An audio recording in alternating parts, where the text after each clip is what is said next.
Hello po mga kaibigan, welcome po kayo sa YouTube channel ko. Ibabahagi ko po sa inyo ang kapangyarihang bertudis ng mutya ng papaya na nakuha ko po sa loob ng bunga ng papaya. Ang mutya ng papaya po, may mutya po ito na bato at may mutya din ito na malaking buto ng papaya.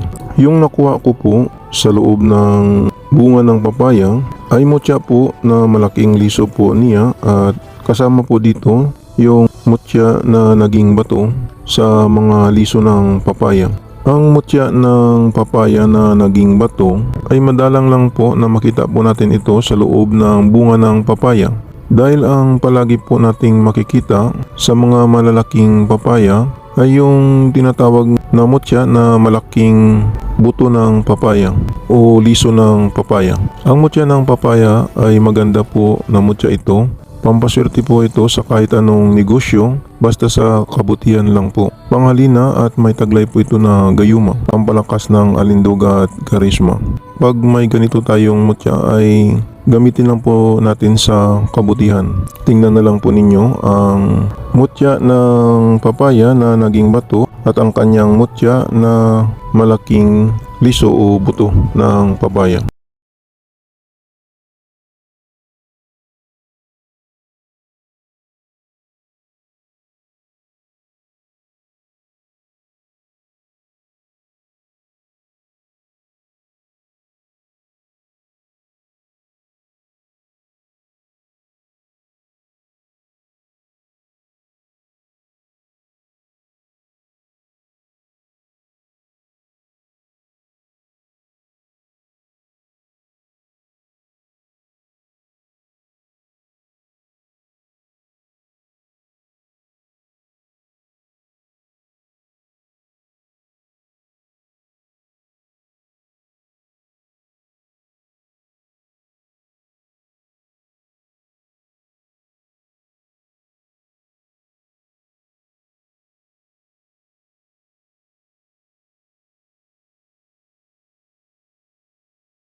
Yan po ang mutya na nakuha ko po sa loob ng bunga ng papaya. Sa mga viewers at subscriber ng Milagro de Santo Cristo, maraming salamat po sa inyong panunood at ipalo po ninyo ang aking Facebook page ng Milagro de Santo Cristo at ipalo din ninyo ang aking shop sa Shopee. At mag-subscribe naman po kayo sa YouTube channel ko. Panoorin na lang po ninyo ang second channel ko sa YouTube sa Milagro de Santo Cristo 2. Baka may magustuhan po kayo na mga lamang gamot na magagamit po ninyo. Paalala lang po, ang mga mayuwagang dasal at orasyon na binabahagi ko sa inyo ay gagamitin lang po ninyo sa kabutihan. Gumagana na. Ito hindi na kailangan ng 49 days na dasal. Ang kailangan lang magdasal kayo sa Panginoong Hesus sa gabi bago matulog. At pagkagising ninyo sa umaga magdasal din kayo. Mananalig lang sa Panginoong Hesus para lalong lalakas ang mga pagsambit sa mga mahiwagang orasyon na gagamitin po ninyo. Yan lang po, maraming salamat at God bless sa inyong lahat.